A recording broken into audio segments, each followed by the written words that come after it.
Shalom from Jerusalem. This is TV7's Israel update. And as we mark today, day 543 since October 7th of 2023, when the Islamist Hamas and its terror affiliates launched their onslaught and atrocities upon southern Israel. 59 hostages remain in Hamas captivity to date, and it seems like there is no breakthrough in the current effort to reach some sort of deliberations about the potential hostage release in exchange for a ceasefire and other Israeli concessions. On that and more, next to me is TV7's editor-at-large, Mr. Amir Oren. Amir, what can you tell us about that? So people are talking, but also fighting and shooting.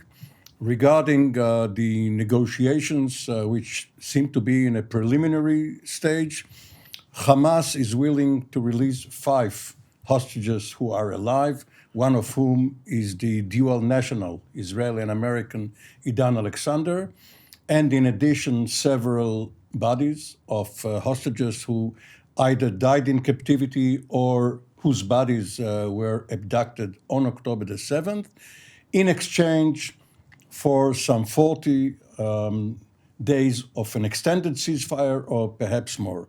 For Israel, this is not enough. Israel insists on getting 11 hostages. This is probably half the number, 22 to 24, who are still alive, in addition to other bodies. And Israel will be willing to stop not only the fighting, but also the siege on Gaza regarding humanitarian aid, which Hamas is looting. But the major story of the day regarding fighting comes from Lebanon, where overnight the Israeli Air Force has struck a building in the Dahya quarter of Beirut, hitting a key operative of the so-called Unit 3900 of both Hezbollah and the Quds Force.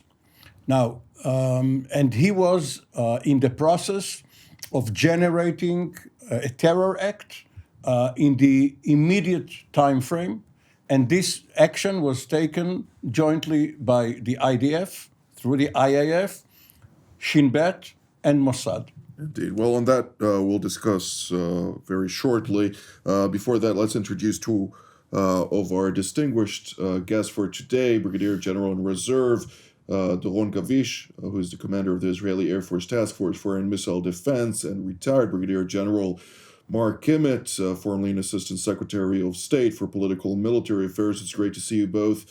General Gavish, we'll start with you on the southern part of Israel vis-a-vis the Gaza Strip. The Islamist Hamas has launched 2 projectiles, or attempted to launch 2 projectiles in the direction of Israeli communities. One launch was successful. I assume it was intercepted. You'll tell us more about that. And the second one apparently was failed. I saw the security camera footage of those 2 launches, and it seems like the second projectile actually fell within a Palestinian neighborhood. Well, indeed, Jonathan, and you know, maybe this is the place to mention that 10% of the projectiles that were shot from the Gaza Strip toward Israel fell, what we call in the military, fell short, which means fell into the Gaza Strip. And this is 10% of around 25,000 projectiles that were fired toward Israel. So this is quite a large number. And of course, we all remember from the history, during the beginning of the war, that the Hamas said that there was a hit into one of the hospitals with a lot of casualties and so on. At the end of the day, we showed everyone by basically bringing the footages that it was done by the Hamas. So yes, it fell short. We see it quite a lot. Of course, what is concerning is that the Hamas is still trying to shoot here and there. We see that his capabilities, we can't even compare them to what it was in the past, but this is still a terrorist organization which is still there trying to arm and terrorize the Israelis. And this is why we have to remember that there is this goal of the war, which is basically that Hamas won't be anymore the ruler of the Gaza Strip, would be disarmed from his capabilities or would not be there. And this is something that we still have in front of us. And I think that Israel is very, I would say, keen to gain this goal. And with this administration, I think that we've been backed up in a way that we never been. Thank you, General Gavish. General Kimmett, the Trump administration pretty much lays all of the blame on the Islamist Hamas, saying they can stop fighting today, they can return the hostages, and this war will essentially be over. With that being said, of course, Israel is ratcheting up its pressure on Hamas to accept Steve Witkoff's proposal, but it seems like Hamas remains obstinate on this matter, and Israel is pushing further in seizing additional territory for establishing a security belt or security zone surrounding wherever the Hamas terror operatives are currently situated in, alongside, as Mr. Owen has mentioned, the seizure of all transfer of humanitarian aid into the Gaza Strip, which adheres, of course, to Article 23 of the Fourth Geneva Convention. Yeah, I think that's right. And it is certainly the case that the U.S. hasn't changed its position with regards to the situation inside of Gaza right now. Hamas is responsible. Hamas must abide by the terms of the ceasefire agreement. Hamas must return the hostages. So I don't necessarily see any type of shift in the U.S. policy. And of course, Steve Witkoff, who's done pretty good work up to this point, both in Gaza and in return of the U.S. Personnel, a hostage being kept inside of Russia. I think that it's just a matter of time. The U.S. is consistent in their views, and the U.S. at this point will remain consistent in its policies.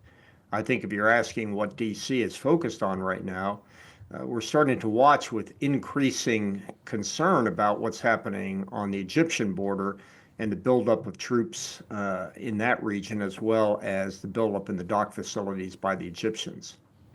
Absolutely. On that, there was just a report that came out, Mr. Owen, with regards to subterranean infrastructure for the Egyptian military to store additional munition in contravention of the peace treaty of 1979. What can you tell us about that? So Israel is torn between two impulses, if you may.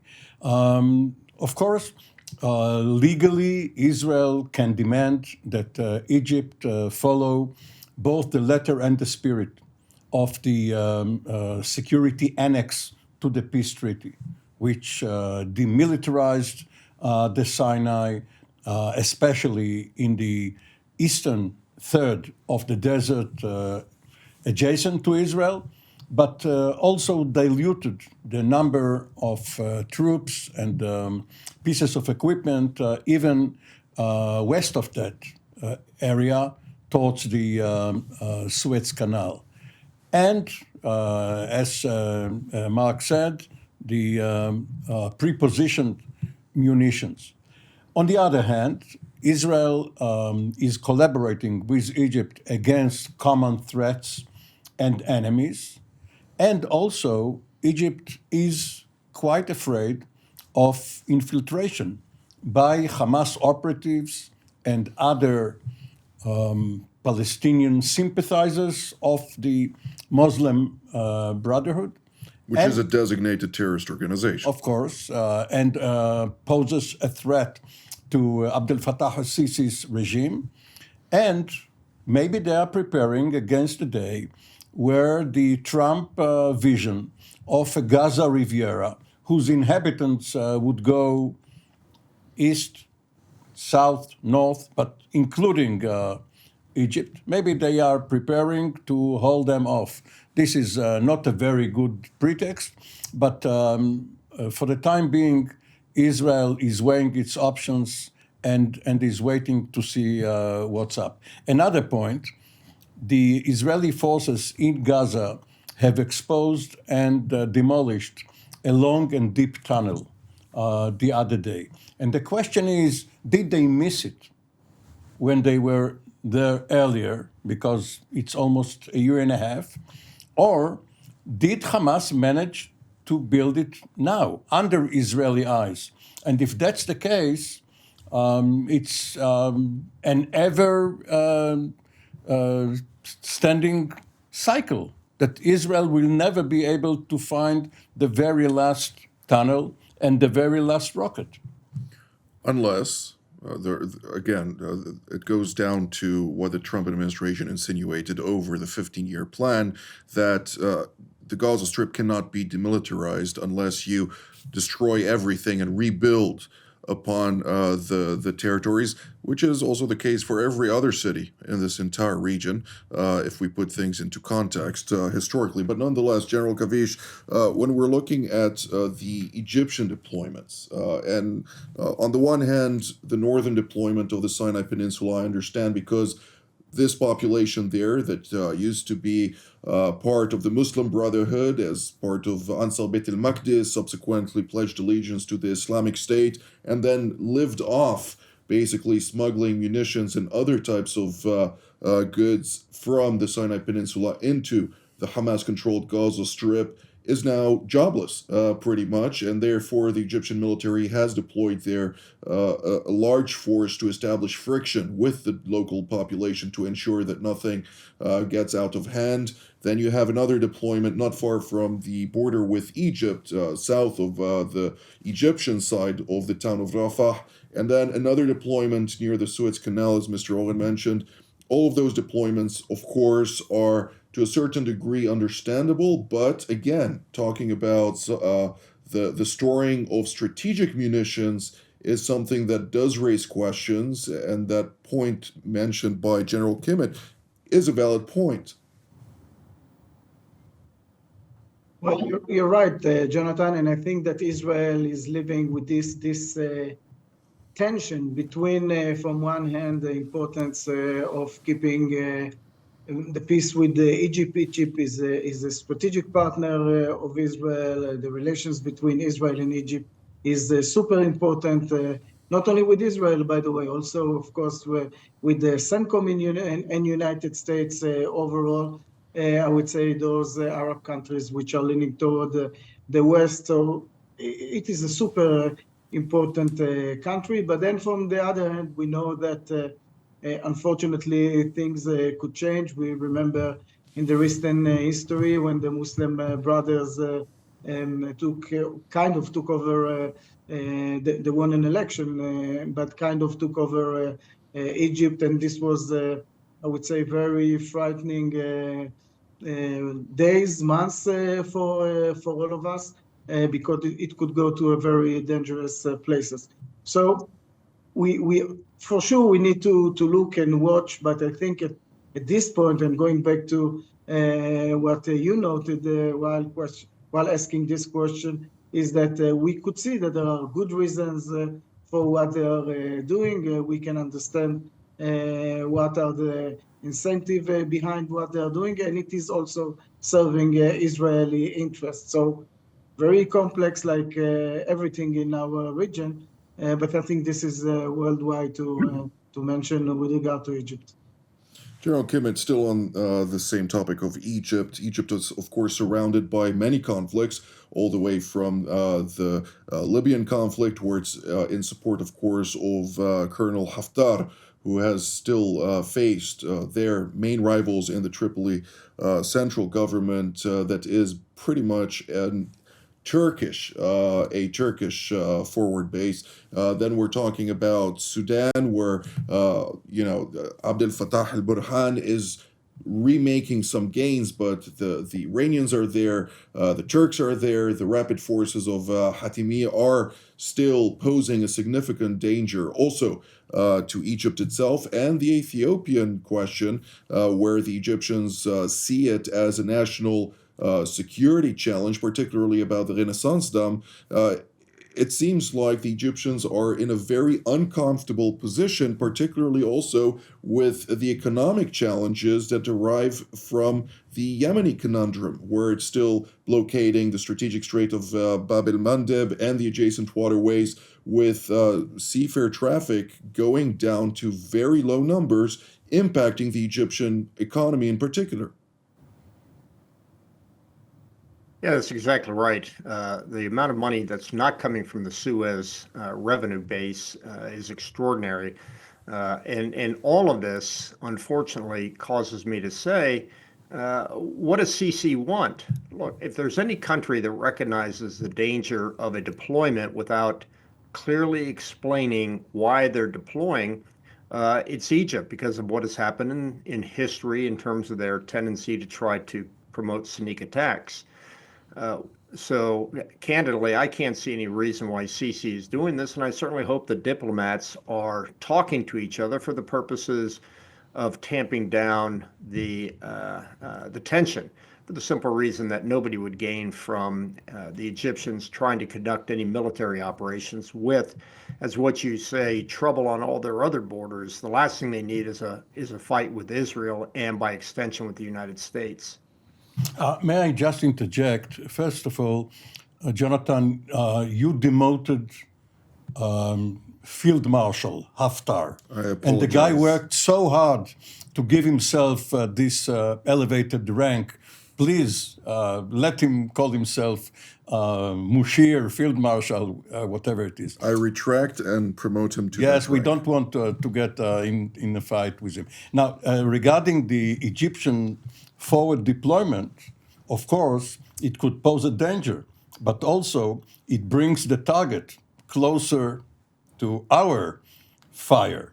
So if war starts, they better not have their targets so close to us. It works both ways. Well, at a time when grain is scarce due to the conflict between Russia and Ukraine impacting the Egyptian capacity to feed their own people, with growing amounts of natural gas flowing from Israeli reservoirs towards Egypt, with Israel's technology granting the Egyptian agricultural fields a very significant boost, and of course the servicing which the Israeli companies provide the Egyptians is vital for their continued capacity to feed their own people. Again, I don't see this occurring, since it would be suicidal for the regime, but nonetheless those are points that need to be raised.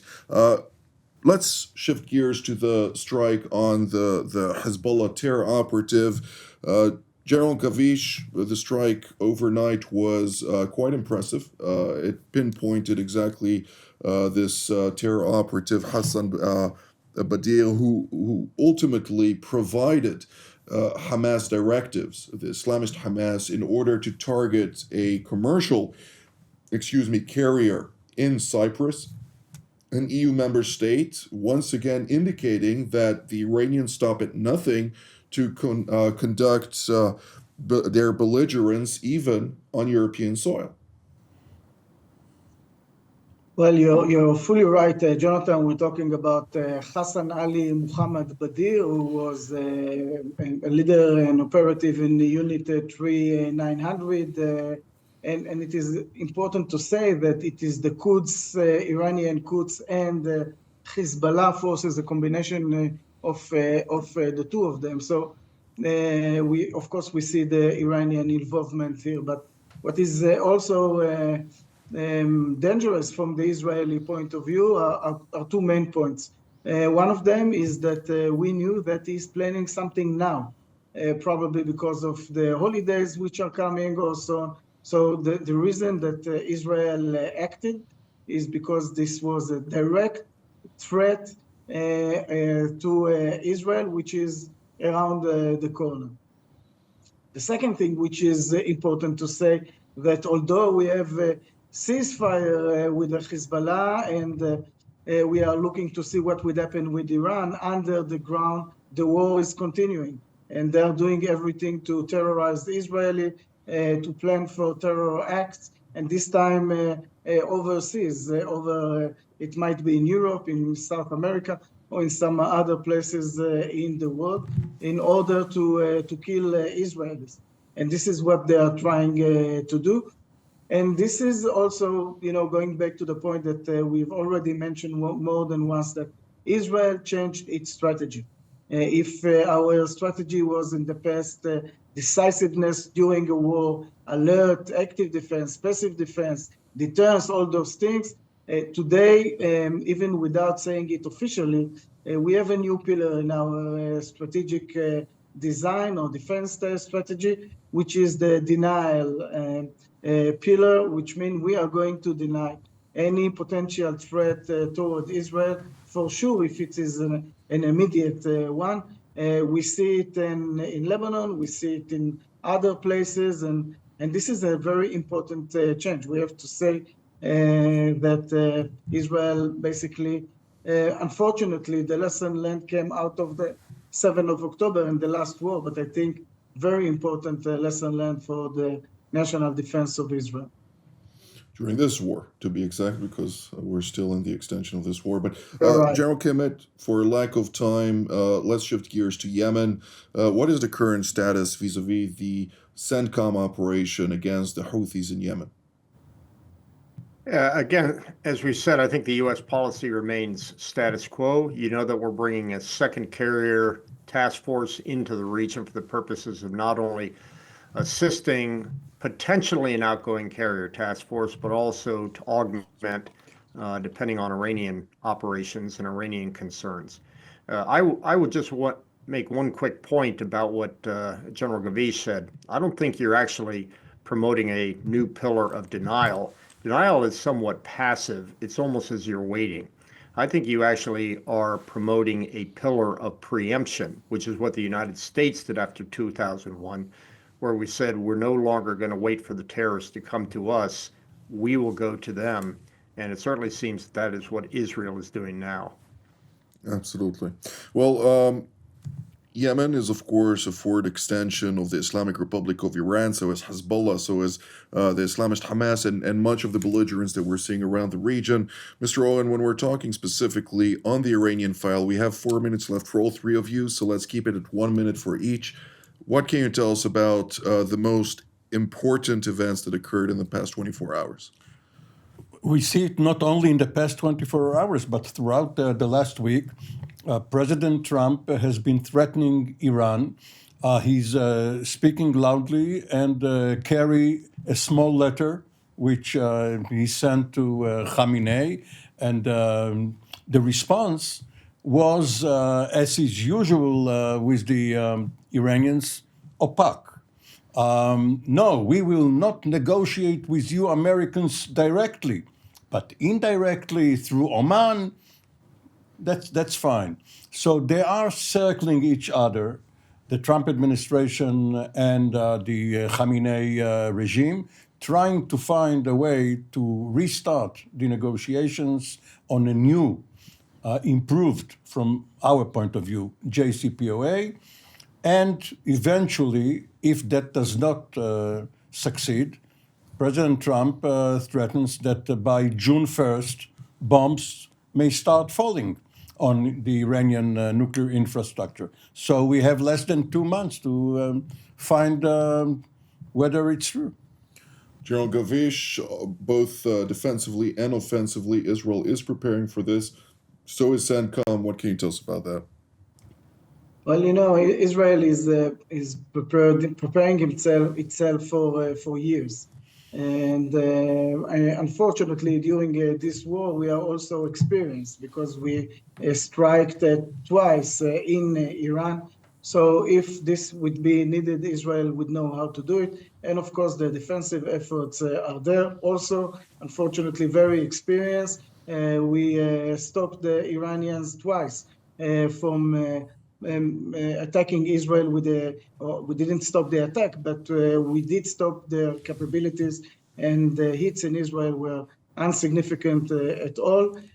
So offensive and defensive, Israel is prepared.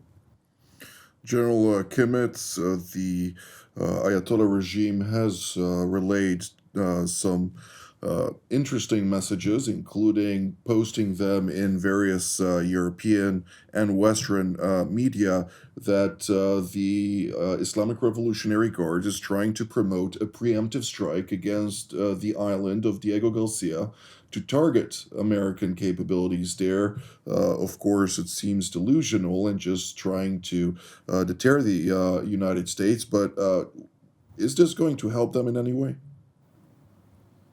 I can't see that would help anybody but their own guards force feeling good about themselves without sounding too much like Ronald Reagan or George Bush. Bring it on. That would end any discussion about where we stand. Look, on this issue of the letter, I think it's important to understand that we've got to be very careful. Right now, in Oman, we're negotiating on negotiations. The U.S. intelligence community, all of our intelligence communities, never need to be very, very careful that that's not simply used as a stall technique to develop their capability. Secondly, if that's not proven, they are not using that as an opportunity to break out. I think you will not see us go straight from failure of negotiations to the beginning of the conflict. I think there's a middle phase there where the United States will, rather than go for the warheads on foreheads, will try to choke the Iranian economy through a much stronger maximum pressure campaign. The maximum pressure campaign we've used so far could hardly be called maximum. There are a lot of other areas of weakness within the Iranian economy where we can do far more damage. So I see step one, negotiate on the negotiations, and if that branch results in the negotiations, let's see where it goes. Step number two, maximum pressure campaign, unless it's determined that they are stalling for time before we move on to step three, which would be the ultimate, which is warheads on foreheads. This is going to be a major theme in President Trump's trip to Saudi Arabia and Qatar in the coming weeks. Indeed. Well, this is all the time that we have for today. I'd like to immediately thank General Kimmett, General Gavish, and Mr. Oren for all of your insights. I'd like to thank all of you at home as well. Until our next edition from here in Jerusalem. Shalom.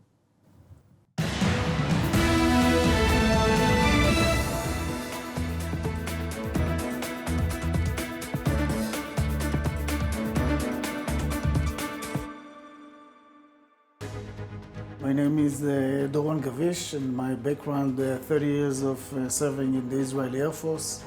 My last job, I was the commander of the Israeli Air and Missile Defense during the introduction of the Iron Dome to the defense of Israel. All of this allows me really to be part of the team here in TV7. It is super important to have such a platform. We talk about the global situation, we talk about Israel and those different angles which are relevant to the discussion.